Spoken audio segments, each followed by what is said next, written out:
Now tuning in to Earbud Media. Audio for everyone.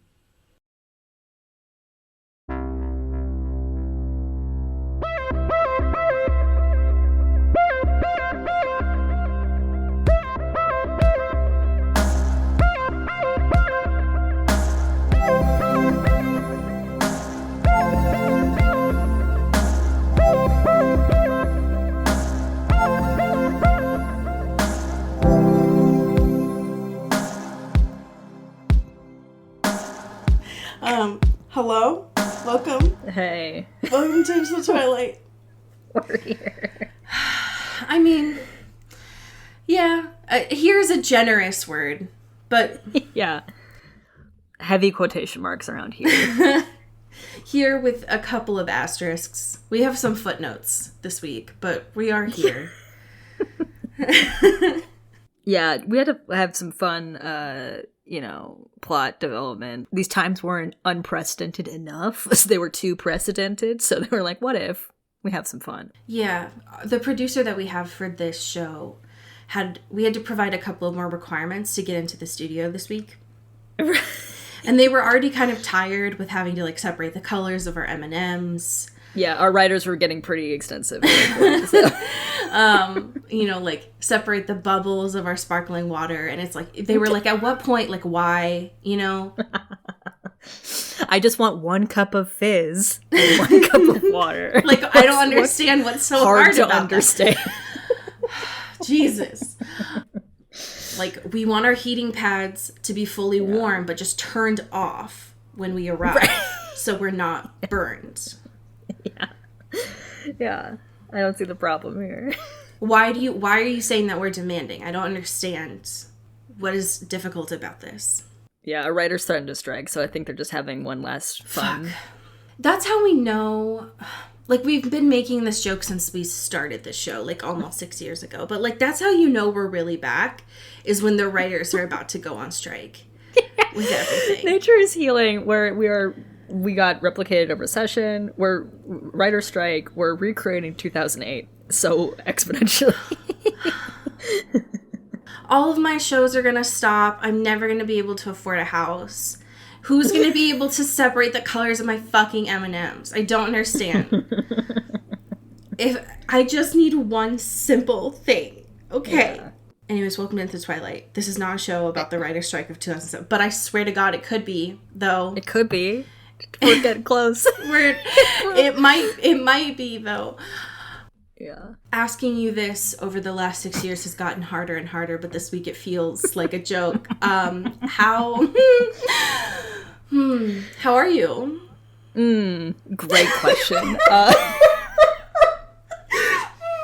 I'm entering my very sexy and cool laid-off era. Cool boy summer. Really good.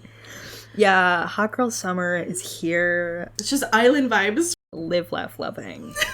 That, in this moment, and I've thought about bringing this as a happy thing a few other times, but right. I always thought it was kind of boring and not cool. But I keep coming back to it. No. I would never call you cool. Just kidding. But I keep coming back to it, especially in times of fun distress. Sure, yeah.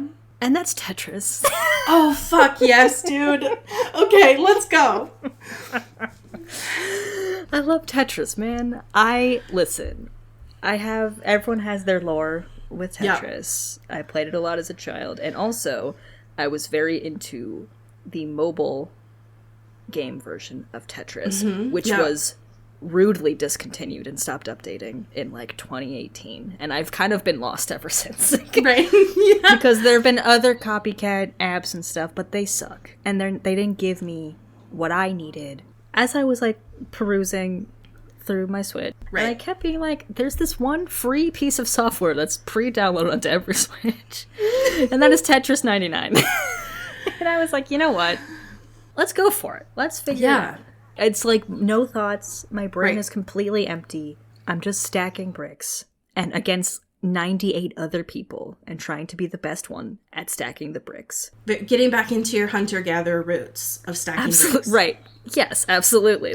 I'm going back to my personal roots here, both as a child gamer and as a forager, I guess, and a landscaper, I guess. Now I have a question. Yes.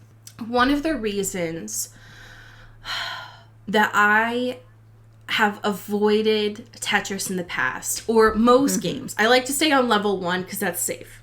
Right. But specifically with Tetris is because it notably gets faster as you move forward. Yes. Yeah. How is this, not only as the levels go through, does it like get faster and there's like music in the background? Because I feel like I've seen a game, maybe it was on Xbox and not Switch, but it was like, it was a Tetris game where it was like EDM and the backgrounds were like dance. It's very similar to regular Tetris outside of the fact that there's like other people there. So like you have like your main thing in the middle, and then on the sides are like kind of everyone else's smaller game, which is like super small. So that's kind of like a visual distraction, but it's not like laser beams and wild like things going on. But I'm having fun. I love that. I'm feeling back to my old Tetris roots, my old Dr. Mario roots. I'm feeling it. I'm having a blast. I love and that it's very so much. good to just like just smooth, like just enough brain engagement, but it's not hard. Like I feel like I'm actively looking and thinking about something and moving my hands, but I'm not thinking about anything that matters, and I'm not actively stressing myself out. Right. So it's just like evened out, which I appreciate. I love that. How are you doing, my friend? Oh, well, you know, there's been an interesting question going around on TikTok lately that's like, is there a piece of media that if you start watching, people should be concerned? And for me, I think that's more of like, I mean, that's also a valid question. But for me, this week, it was that I also picked up my Switch and I restarted Animal Crossing. Did you restart your island again? Yeah. Allie.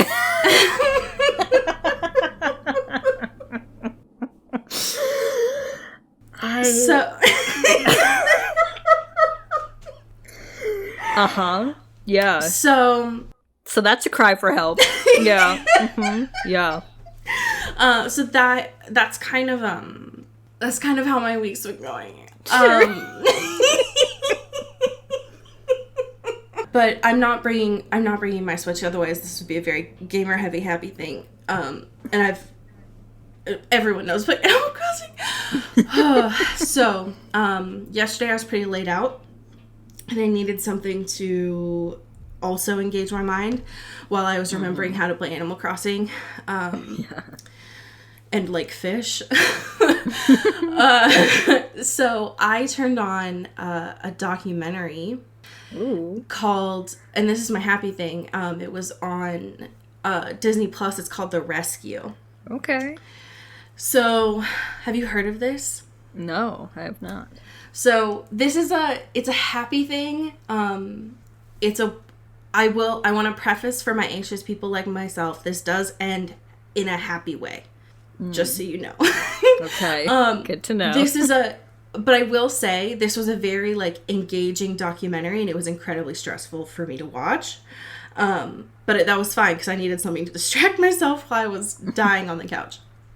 So, this is based on a true story. It's all like footage from when it happened. It was from the 2013 soccer team that got trapped in a cave in Thailand. Do you remember when this happened? Yes, I think this rings a bell. Yeah. That's wild because I didn't at all. But they got trapped because of like a monsoon season. They got trapped in these like caves for like 2 weeks, and it talks about how they got all rescued. Again, it ends happily. It's not sad, but it was so fucking stressful to watch that I was like on the edge of my seat this whole time watching, because I knew nothing about this. I don't know. Listen, 2013 was not a great year. Yeah.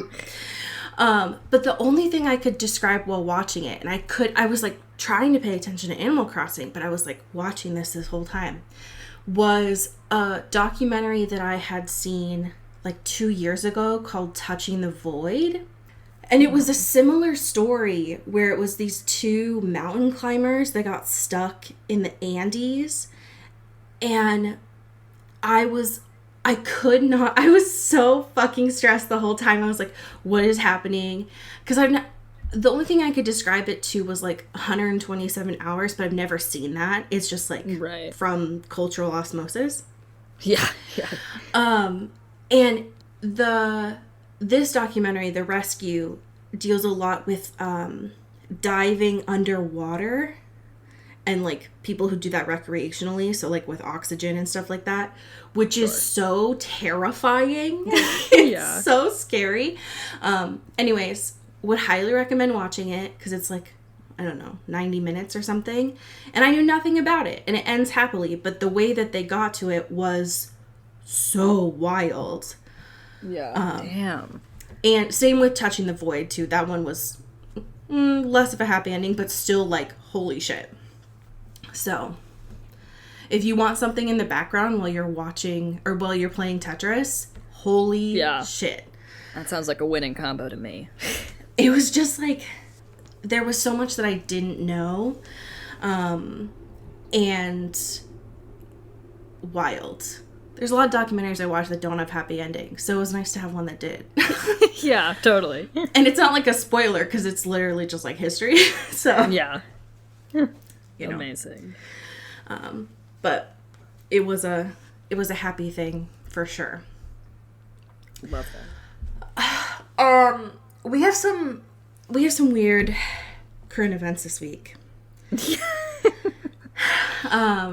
One is a speculation. Mm-hmm. And then one is a for real exclusive. For real exclu. This speculation, I think, is... Cody is right. We talked about this beforehand. I think it is important to mention. Just so that nobody comes to us and is like, you didn't talk about this.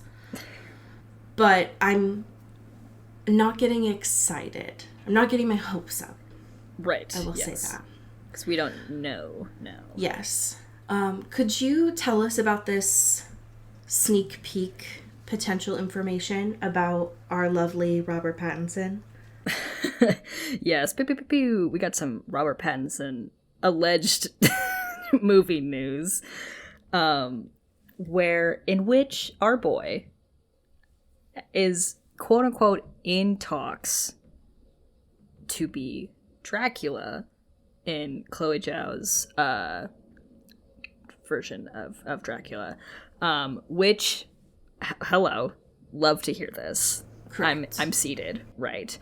However, we don't know really where this comes from. Like, it's one of those Patreon guys. It's like, I got the scoops, and it's like, okay, cool. I also don't know your deal. You know, let's wait for like the trades to come in. Let's wait for something, an official casting announcement. But very exciting if this does end up being something, because our boy would be a vampire again. Very fun. Very cool. You all know how I feel. Yeah. So I'm keeping an arm's length from this news because I don't want to be disappointed. Right.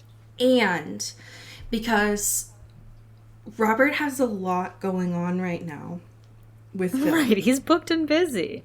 He's been very busy. So I'm trying not to get my hopes up because I don't want to be disappointed, but holy fuck if this was real. Yeah. The world would stop.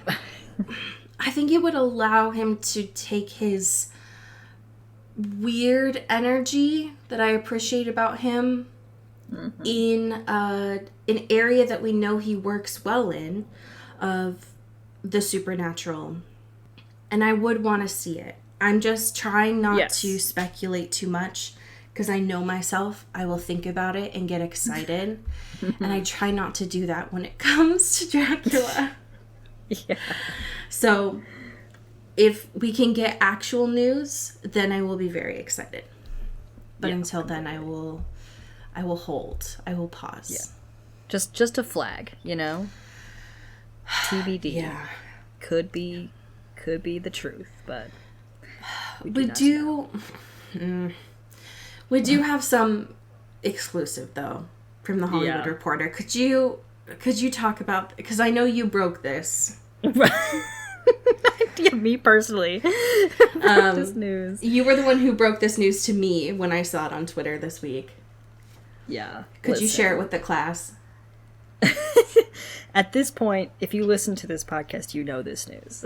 I would be shocked if you didn't. You are tuned in to the fact that there is legitimately a Twilight series in the works at Lionsgate.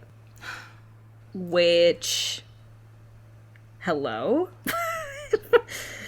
Hello? I'm so tired. Yeah, like, Stephanie Meyer will not let us live or stop. No. Ever. And this seems like a threat, which, hey, we live in her mind rent-free. I love to see that. And similarly, there's not a lot of information that we know about this, but we do know that, like, there are actual conversations being had about this and, like, money put into this. Most notably, there's no, clear understanding of, like, what the rights of the franchise go to, like, what network or studio this will be on, who will be writing it. Like, a lot of things are very up in the air because they say here that it's in its infancy at this moment. Here's what I'm worried about, though. Yeah.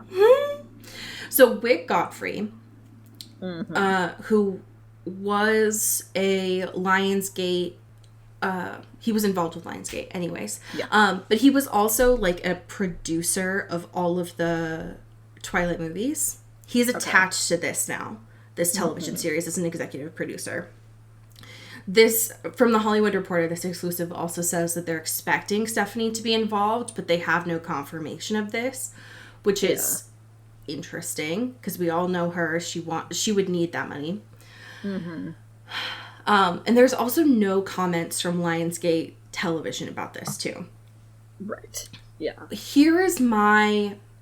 I have a couple of concerns, primarily because the fact that we know 2 other major streaming services are coming out with reboots right now. Right. So this doesn't shock me necessarily because we have those, and then we also have a movie series that's coming out right now. So, like, yeah, I am aware.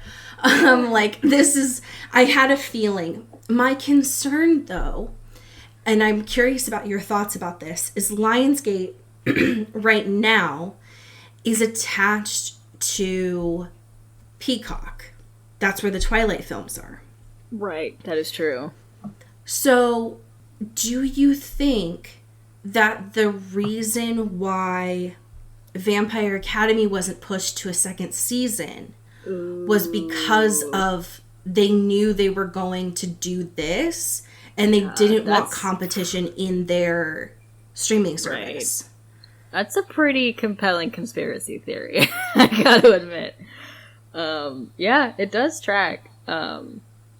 If there's kind of that infighting, I guess one could say, of, like, even though there's not, like, huge competition there, right? Like, obviously, like people are way more excited about the thing Twilight, that would frustrate me about that, though, is it's like, to me, that feels like Netflix having you and fucking Emily in Paris. Like, it just has, you are attracting the same demo. Right. And yeah, I mean, obviously, like, those are 2 different types of shows, whereas, like, Vampire Academy and the Twilight series, wherever they go, because this doesn't say what, if this is going to be the movies turned into, like, the books turned into shows, if it's going to be a reboot, if it's, like, where they're going to go in the universe. But to me, this would only make me want to keep Peacock if I could watch both Twilight for the show, obviously, like, for this podcast, because what the fuck? Yes. Right. But also Vampire Academy. Like, why would you take both of these down? Yeah. But I feel like for their budget, they were like, we have to choose one of these. Yeah. It's interesting, too, because in this piece, they reference this, like, 2017, like, earnings call about how, like, you know, there's a lot more stories to be told with our IP, like Twilight and the Hunger Games. And if I remember correctly, because we were doing this podcast at that time, wasn't that when they were talking about doing a fucking theme park? 100%. Did I completely, like, make that up? Because I'm like, there's no way that was real. But I'm like, this is exactly what they were referring to, right? That's 100% what they were referring to. And most of the time, right? Like, with books, especially, like, larger authors like this, that is when 2 to 3 years out is when you start, like, submitting to publishers and setting up dates. So that in 2017 would make sense to me of, like, Stephanie would have told and had conversations with Lionsgate of, like, I'm releasing Midnight Sun. Yeah, right. Like, maybe they didn't know exactly when that year, but it would be shocking if, especially for her publisher for that long, for that large of a publisher, to not have started that process. Yeah, for sure. So interesting. That feels very side-eye to me. Yeah. Suspicious. Yeah. I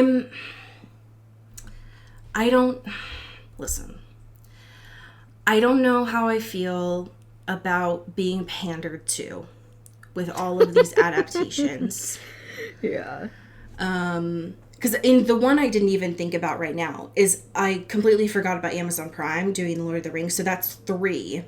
Oh, yeah. That's true. Disney Plus, Amazon, HBO Max. Fuck that. I'm not calling it Max. It's HBO Max. Yeah. And then the movie series with Lionsgate specifically with the Hunger Games coming out this year. Right. So I would imagine for their earnings that this would come out maybe next year.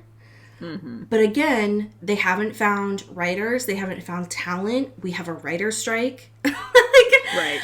So I'm confusion about how this would work. But we do know, anyways, that... Okay, well, I was going to say we don't necessarily need to have an author for it to be a good show, but, like, that was Ferrero, it's different. Do you want Stephanie to be involved with this? Want is an interesting word choice. Would you, if you had a choice, do you think that she should be involved in this or not? I feel like largely no. Like, I feel like she will obviously be there in the role of, like, an EP situation or a supervising thing. But again, it depends on whether this is a fully new story or this is, like, a different, like, look back or flashbacks or different eras of their time, whatever. Like, however form that takes, I feel like it varies. But I think this could be fun to bring in some fresh blood, so to speak. Literally. While also having Steph at kind of like the helm of things, where I feel like she's probably more wanting to do anyway, but I don't know.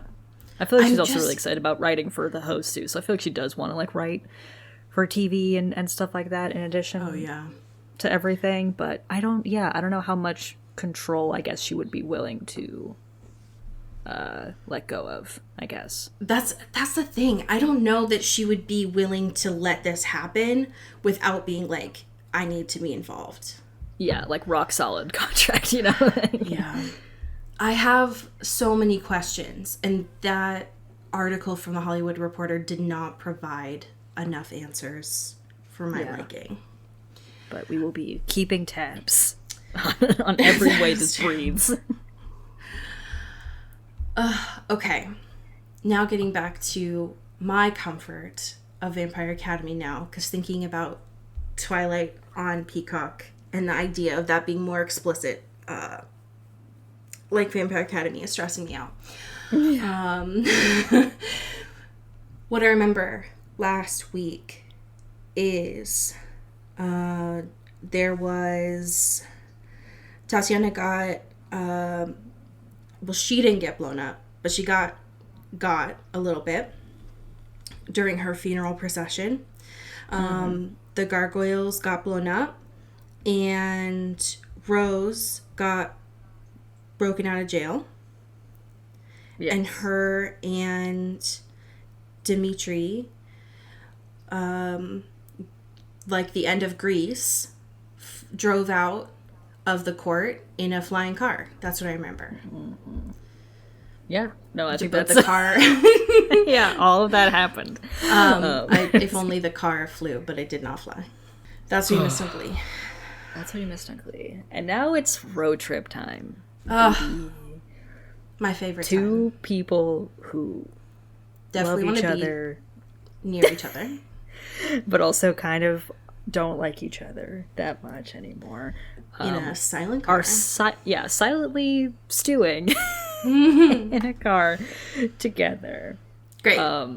The first time one of them even speaks, they've been on the road for like an hour. So that's kind of the vibe of this sort of drive. You know, great. Dimitri starts kind of bringing up like, hey, I know what you're thinking. Like, listen, you're gonna try to get away, and that's not gonna work. So don't even think about it. I know you and your schemes. Just fucking chillax, okay? And obviously Rose is like, damn it, he got me. He knows I've been scheming. Curse him. And she's like, well, this is a waste of time. Like, running away is, you know, I should be, like, out there helping, clear my name, whatever. And Dimitri's like, yeah, you got a bunch of buds doing that. And also, you can't do that when you're in prison. So... True. Let's just keep going, okay? Like, let's be fine about this. And, you know, she was kind of being like, well, why didn't anyone tell me? It's like, Rose... You really think you could have kept that to yourself? Really? Yeah, you're a bad liar. You're a bad liar, and it fully shows on your physical body all the time. You're pretty direct in how you're feeling and thinking, so maybe not. That's true. And at this point, Dimitri's kind of like breaking out a smile a little bit. So it's like, okay, there's a human in there. Let's go, bud. Or a living, breathing thing in there. I feel for her right now, though, because she's like, listen, we've been on the road for a while now. Can you just tell me where we're going? Like, right. Are we stopping somewhere? Do we have a safe house? Where we're going? Fucking Dimitri is like, well, I have my own personal theory that the more you don't know, the more your curiosity is likely to make you stick around. She's like, well, that's ridiculous. I can't believe you said that. That's weird. And of course it's true, because she does need to know. Yeah. This unfortunately doesn't last for very long, though. No, because we get into a little bit of a quick car chase in here. And Dimitri's like, God damn it. They're already, like, on our tails. We've only been out here for a little bit. Like, that fucking sucks. We gotta improvise. Yeah. And Dimitri does some swerve driving into this, like, kind of busy road and stuff. And he's like, listen, you just gotta do everything I say. Don't go off on something wild. We just gotta, like, figure it out and get them out off our tail, right? Right. Because, you know, there'll be their guardians. They're probably alerted every other guardian. They might even get the cops out here. So let's just figure this out. And he's just like... He does this very nice thing, too, where he's like, listen, we've all made choices that you weren't aware of, and, like, it sucks that this is the situation. You're obviously not happy about it, but, like, I've not failed you, ever, when our lives were at stake, and like you've trusted me before, so like trust me now. Which, oh god. And it's not exactly true, because like he has failed her before. Right. What she is saying in her mind right now sucks so bad, because like what she's saying is like he had failed her by when he got taken down by a Strigoi. He had failed this idea, this like godly image that she had of him. Yeah. Which is so like how could he possibly live up to that? But she's like, all right, you're right. Like, you've always kept me safe. Which is all, like, that's, I mean, listen. Not as a Strigoi. But, right. Like, no, yeah. Like, you have done that. So, fine. I'll do whatever. Yeah. But you have to treat me like an equal now. And he's like, you've always been my equal. Ugh. Just... Which, again, not entirely correct, but... for the sake of this, fine. Yeah, we need this, okay? And so they're, you know, trying to, like, figure out the plan and stuff, and he sees this, like, movie theater sign. It's like, hey, do you see that? She's like, yeah, okay, what's that? He's like, okay, we're gonna meet up there. And so they're splitting up. And he's like, if I'm not there in half an hour, you call a number on this piece of paper and, like, go without me and figure it out. It's weird lack of directions. Yeah, okay. Very lack of directions. And so they kind of just like, they're whizzing around, and Dimitri takes her into a like mall parking lot and it's like, get out. Do your thing. It's like, we're gonna split up, move fast, you know, but also don't alert yourself to anything. Don't attract attention. Maybe be chill, and then we'll meet up back here. He's essentially telling her to like go into this mall, act human, but also like serpentine in there, and then come out in a half hour. What? Yeah. No pressure, you know, just a fun little mall trip, you know? Yeah. Act normal, but also like rush. Yeah. Okay, cool. But also please be fast, but be calm. And so she's in this mall. She's kind of like bopping around, seeing humans, strollers, kids, everything, whatever. And she's kind of like looking at these shops. We get Ann Taylor, Forever 21. And good on her. She kind of like stops into this like accessories rack store or whatever. And like a Francesca's. Yes, literally. Like a Francesca's. And she's like, nobody's like keeping their eyes on me. No one's going to suss me out. Great. And looks at these like headbands and finds this like hot pink like rhinestone like baseball just the hat. most conspicuous hat you've ever thought of. Right. There's like rainbows on it. It's like the most gaudy thing in the world, and she's like, perfect. Good thing I still had cash, because again, they did not search her when she was imprisoned, which I feel like we keep coming back to this point. Like, she has that note still, she had money, like she was like still good. Maybe I've just been like really disillusioned by our criminal system and like our judicial system, which is valid, like that's fair. Yeah. But you mean to tell me that the guardians who worked in the jail there didn't like pat her down, notice she had cash, and take said cash? Seems fake, but okay.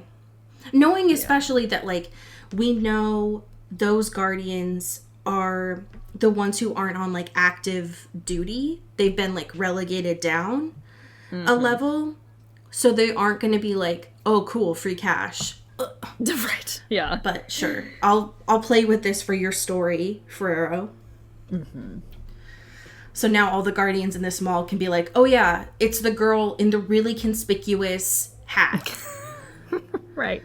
And her reasoning for this too is like that her hair would be a prime identifier of her, which like sure, you know, I get it. Brown hair. But it's brown. And also you have a bajillion tattoos on the back of your neck, which is often covered by your hair. So stuffing it all into a hat is also seems like another way to look a little suspicious. You were in Pennsylvania, which to my understanding, maybe not in this universe, but theoretically is near, like, there are Amish people that are in this area.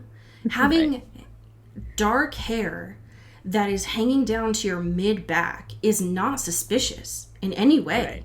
Wearing a hot pink hat with rainbow rhinestones and having tattoos on the back of your neck is a lot more conspicuous.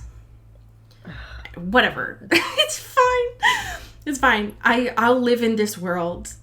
Yeah, I'm here. I'm seated for this experience.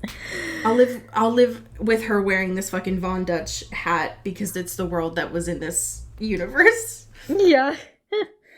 Yeah. So she notices guardians and stuff, but she's able to see that they're not really paying attention to her, and she's able to kind of like maneuver down like an escalator and like go kind of like stop in a Macy's, look at some berets, which she does not get. I would have loved if she just swapped it out for a beret, as if it got more conspicuous every time.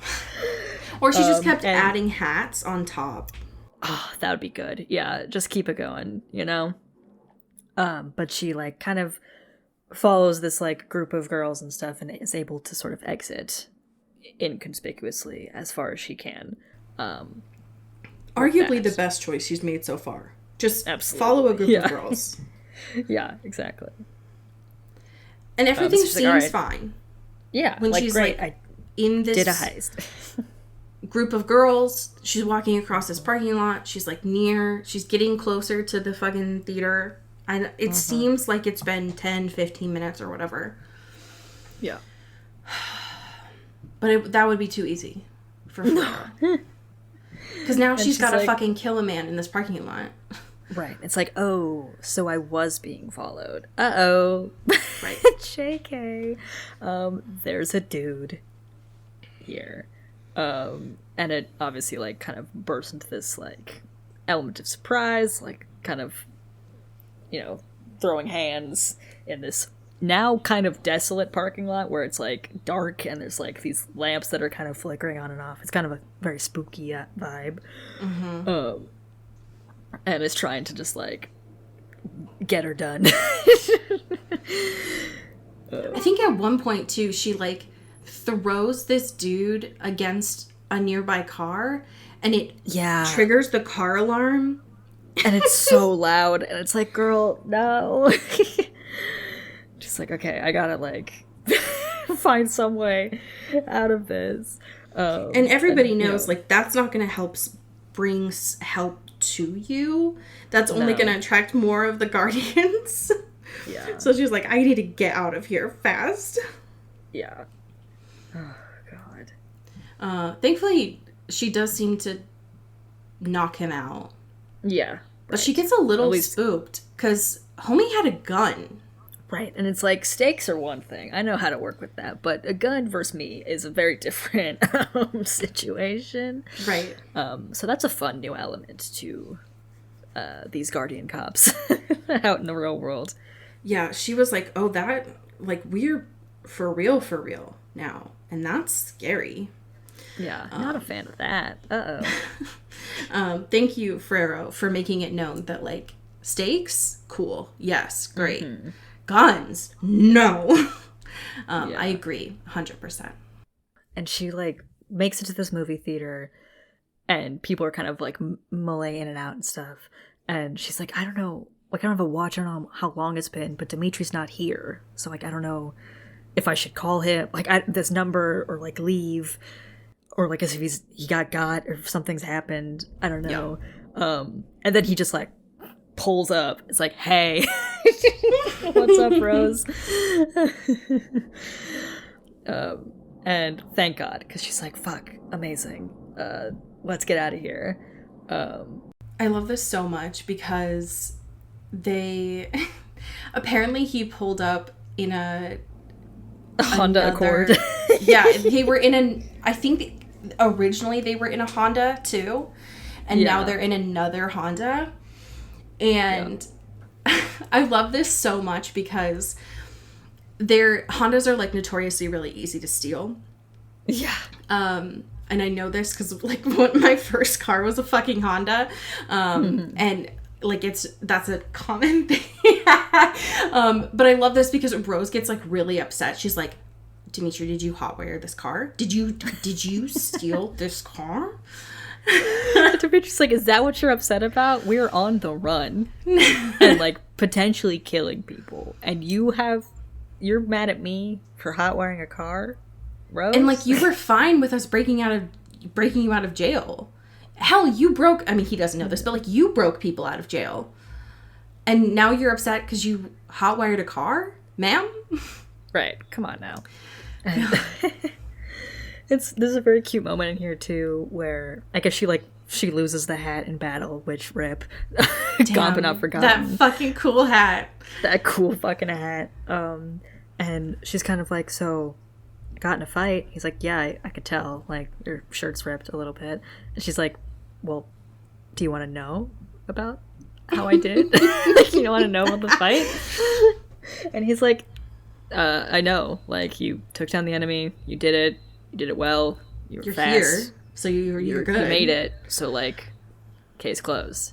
And she's like, oh, man. I want to, like, kind of nerd out about my cool fight in the parking lot, but, like, whatever. I didn't even get to tell Dimitri about that guy with the gun. Ugh. Yeah. Fine. And she's like, well, aren't they going to, like, run the plates on this? And he's like, yeah, obviously. That's why we're going to get another car. And she's like, what do you mean? He's like, well, we're meeting someone in a few hours.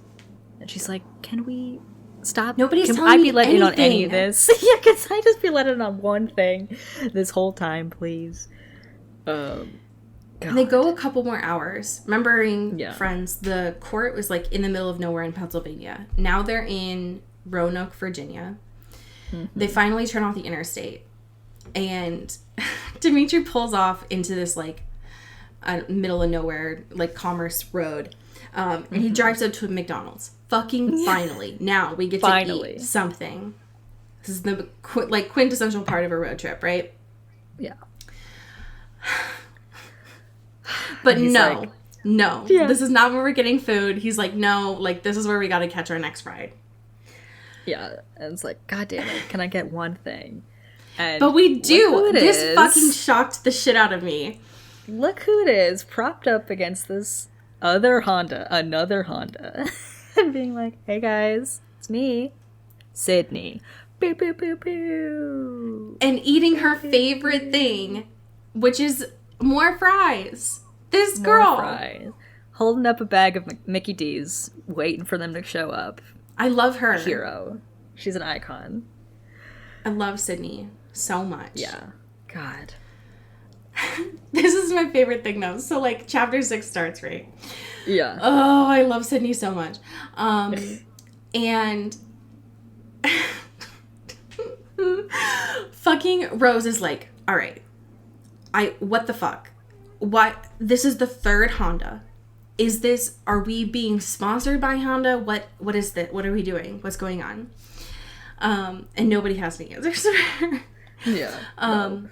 And she finally has to ask because, like, there's like some weird tension between Sydney and Dimitri, and she finally has to ask, like, are we going to New Orleans, which is where Sydney is? And Sydney is like, no, homie, we're going to see the McElroys. We're going to West Virginia. Right.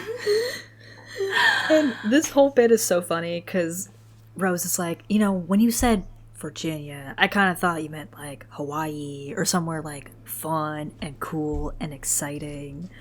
And Sydney's like, listen, West Virginia's actually pretty. Don't worry about it. And Rose in her mind is like, I had to remember that Sydney was from Utah and probably didn't know any better. It's like, Rose. So rude. Savage. So brutal. And, like, I've been to Utah. I don't like being in landlocked states, but there are places in Utah that are kind of pretty. Yeah. They have national parks. For sure. Yeah. It's gorgeous, But I just love that Rose is like, okay, I have to be nice to Sydney. She was from Utah. Like, she doesn't know any better. They put cream in their sodas. Like, we need to be nice to her. Oh my god. This is especially because Sydney's like, listen, I think it's honestly for the best that we go somewhere like really boring. You've been causing a lot of trouble. I need you to fucking chill for a second. Right. And Rose, because she's great, is like, can you tell me anything? Why are we going to West Virginia? What are we doing there? We've been on the run for 6 hours. Nobody's telling me anything. Can I get any information? Please. And Sydney, like, almost, like, kind of opens her mouth, and Dimitri's like, no. Don't. Don't do it. Sydney is easily worn down by Rose, which I appreciate so much. Yeah. God, bless her heart. Eventually is like, because I think, if I'm not mistaken, I think Sydney is the one that's driving, and eventually just like pushes her food at Rose and is like, can you just eat? Like, your food's getting cold. Just shut up. Yeah. Which works. I mean, yeah. It's been a while. We got a big order of fries. We got 3 cheeseburgers for the road. And it's wild too, because I hadn't even remembered this. It's been a new thing for Dimitri to eat. Right. Yeah, I completely forgot about that too, where it's like he has not properly been eating because A, when he was a Strigoi, he didn't have to or eat in the same way, but now that he's kind of back, it's like a weird getting back to business. That Sprite could probably kill him, honestly. Yeah. Yeah, just erode everything. Send him into a shock state. Yeah. That would, I mean, that shit. We say that a lot about, like, the, like, pilgrims and Victorian children, but, like, that thing could actually hurt Dimitri. Right, yeah. He could be fucked up, for real. Damn. I'm going to be honest with you. I haven't had McDonald's in a minute. This Ferrero, thinking about fries, holy shit. This was effective advertising, for sure. It was. They both do have, like, little go bags of, like, changes of clothes and toiletries and stuff. And Rose, notably, has, like, shorts and shirts and, like, dresses. There's no jeans. There's no, like, fighting.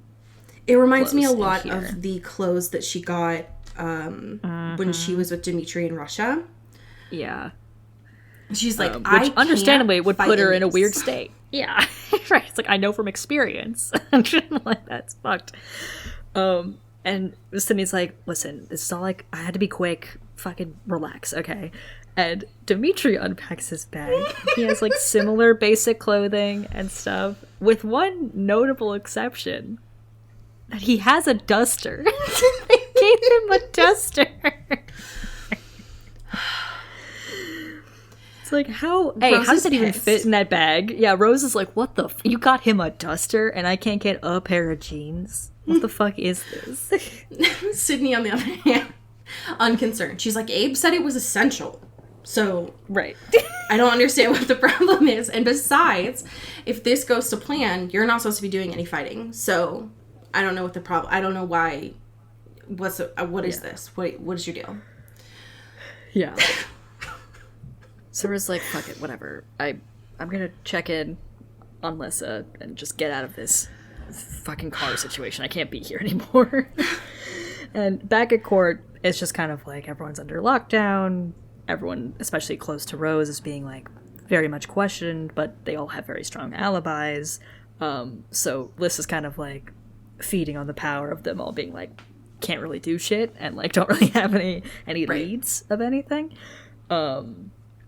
And I guess through, obviously she didn't really have any idea of like when or how Rose would be checking in on her, but in the time leading up to it, she like kind of left a little message that was like, hey man, don't worry, like I'm gonna take care of everything. It was her away message. Yeah, right. It's like, yeah, like I'm not available right now, but we are gonna clear your name, bestie. Don't you worry, okay? I also do that when I'm busy. Just put a away message in my brain. Yeah, just you gotta save it you never know when it's gonna come up. Yeah. God. After a good like post McDonald's disassociation, Rose comes back into her brain. And she's like, listen, I know Sydney was like, West Virginia is so beautiful. Oh my God. I don't know. how to believe her because it's the middle of the night. Yeah. So we roll up. It's this small fucking town. There's one traffic light. There's a place. It's named Diner. So what do you want me to do with that? And there's a motel called Motel. And she's like, I wouldn't be surprised if this town was just called Town. God. Terrifying. Yeah. So they all check in under fake aliases and stuff. Thank you, Sydney. Thank you, Sydney. You're great. Yeah. And she unfortunately realizes her and Dimitri are sharing a room. Yeah. And Sydney's like, I'm out. Like, I'm It's been a long day. Fuck all y'all. I'm gonna go watch TV. Yeah, you have fun. I have Real Housewives to catch up on, so... Oh my god. You do whatever you need to do there. But I'll be nearby, and we'll chat in the morning. Don't worry about it. Worse than them sharing a room right now. There's one bed. This is a fanfic. Ferrero Rocher wrote a fanfiction of her own characters. Literally. It's like, what are we gonna do now? And Dimitri, this poor man, he goes and sits in, like, the only chair in this room. Yeah, which looks so tired. Uncomfortable. Yeah. He's so tired. And Rose is just an Energizer bunny. She's like, we gotta do something. Yeah. We gotta go. We gotta do something. And he's like, what are you gonna do? What could you possibly be doing right now? Right. It's like, the only thing we can do right now is wait, which is Rose's worst thing to hear ever. Mm-hmm. And honestly, I feel for her, because how is this, for her especially, how is this situation not exactly what she went through with Dimitri as a Strigoi? So, like, it has to be, whether she immediately recognizes it in her brain or not, subconsciously this has to be, like, incredibly triggering. Yeah, 100%. Because you can't do anything. Yeah. Especially when Dimitri's like, we have to stay, we'll stay here as long as it takes. Like, we have the funds to stay here indefinitely. And this is the worst case scenario for her. Yeah. It's like, I don't want to do that, nor do I think I can do that. I don't think I can sit still for an eternity. Yeah, to her, this is essentially just like being in prison again. Right. But Dimitri's like, we're done discussing it. Like, I've told you, Lissa says we're doing this, so we're doing this. I don't understand what the problem is. And that naturally sets Rose off even more. Because, again, this whole thing has been, you know, Dimitri's coming back to, you know, his senses and, like, trying to be more whatever.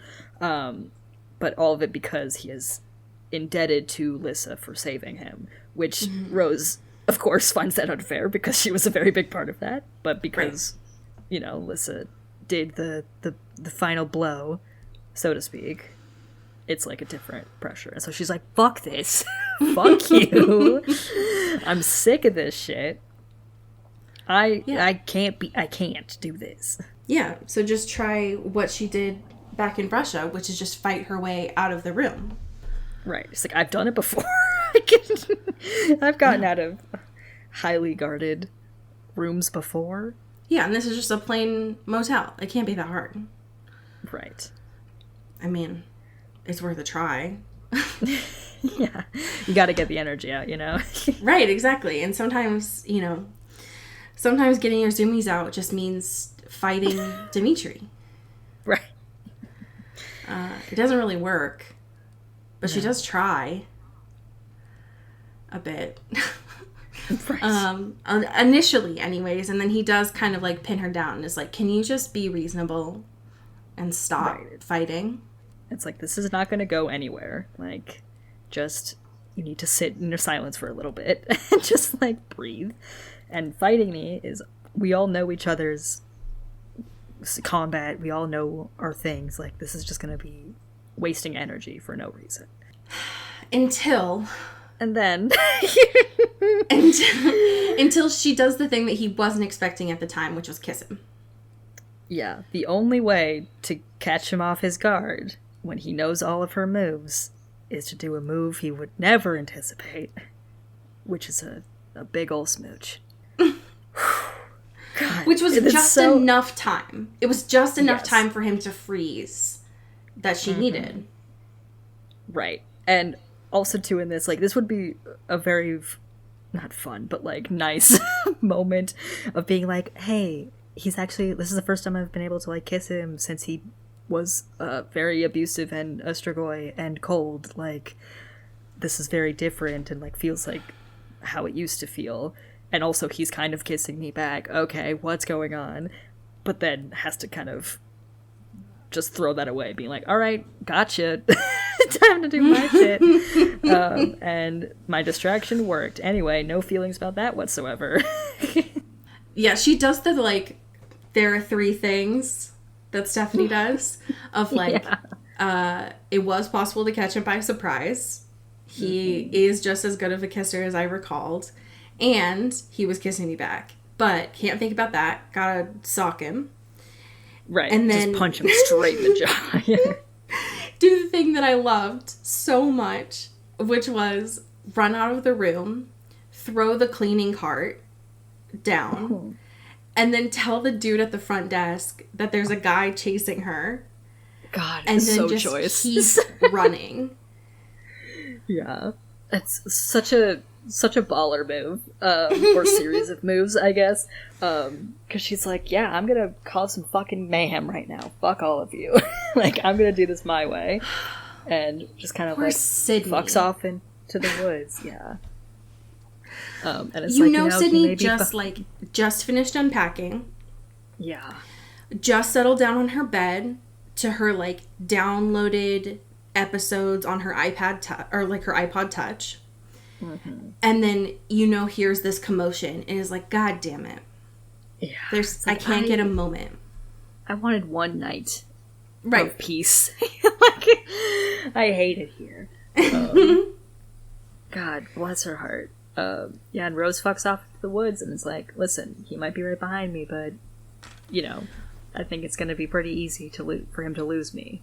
There is in the darkness and the trees. Nothing in these 6 books that has scared me more than Rose running off in the dark of night into the Appalachian woods.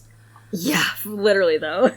We know there are so many things that are real, and she's running off into those... No, ma'am. Yeah, You're gonna die. Right. We can't. This is a series wrap on Rose. These are new woods. Yeah. But, I mean, fuck. Sorry to all of Dimitri and Sydney for this. And Abe when he finds out, I guess. God. Yeah. Damn. So, next week, chapter 7 and 8. Ooh. And hopefully Rose does not die from the fucking Mothman in the woods. Yeah. God. So, fingers crossed. We have some amazing patrons who are very wonderful and great. Would you like to start us off? Absolutely. Thank you to Kylie Minty. Ooh. Thank you to Alex Dornan. Pew pew pew. Thank you to Mulch Gray. Mulch. Thank you to Jasmine Anastasia. Ow ow. Thank you to Megan Pattinson. Ooh, thank you to Cassandra O'Shea. O'Shea. Thank you to Katya Karp. Ooh, thank you to Hope Castile. Ow, ow. Thank you to Rachel Ashford. Ooh, thank you to Maddie Facinelli. Oh, thank you to Genevieve Morgan. Ooh, thank you to Danielle Burke. Ow. Thank you to my mom, your mom, all of our moms, Kelly Beck. Ooh, Mom. Thank you to Sophia Salinger. Ow, ow. Thank you to Laura Forty. Ooh, thank you to Dan Zeklos. Ow, ow. Thank you to Emily Ozera. Ooh, thank you to Jeline Ivishkov. Ow, ow. And last but certainly not least, thank you to Ashlyn Fogel. Ooh. I have a fan fiction for you. This was written by Golden Bell. Okay. It is titled Dating Proposal. Okay. And it was published in October of 2009. Very long time ago. The summary is, so this is a really short one-shot about Adrian's dating proposal / essay that Rose makes him write. There are no chapters because it's a one-shot, so I'm going to read just an excerpt from his proposal. I, Adrian Ivashkov, hereby am writing this essay thing and giving you the demanded point-by-point run-through of why I would be an excellent suitor. For one, I'm incredibly good-looking. Is there really any need to extend this point into a huge paragraph? My answer? No. My looks are pretty much enough said. My next point is that I would like to mention you were the only girl that I would actually do any work for, emotionally and physically. I would work for your trust and other feelings, but not hate. I know I have made inappropriate suggestions about sex and stripteases, and I want the opportunity to say I'm sorry, and I should have never treated you like that. I miss you when I can't see you, so I visit you in your dreams. End scene. Oh my gosh. I love how it's like written like a school essay of like, here's my book report on why you should date me. Please and thank you, Adrian. There's even like little postscripts. Like there's a P.S. I will let you drive anywhere we go. Like, oh my gosh. It's very Adrian, which I appreciate very much. Big fan. So, very good things. It seems like there's a lot of people that have taken their hand at writing them, and I love all of them. I think that they're all very good. Hell yeah. Well, friends, play Tetris this week. Yes. Enjoy it. And tell your friends about getting happy things in their life, because we need them for strength and energy. Right. It keeps us fueled. It does. It keeps us sustained. And as we say here in the Pacific Northwest, get bit. Ooh. Ooh. Into the Twilight is an Earbud Media production. You can follow us on Twitter at Into the Twilight or on TikTok at Into the Twilight Show. You can find me at Cody Corral on Twitter and Allie at Alexandria Does. And you can support us on Patreon at patreon.com/Into the Twilight. We have merch, so much stuff. All those links are in the episode description. And make sure to rate and review us on your favorite podcast hosting platform. It really helps the show. Thanks. Bye. You've been listening to Earbud Media Production. Earbud Media, audio for everyone.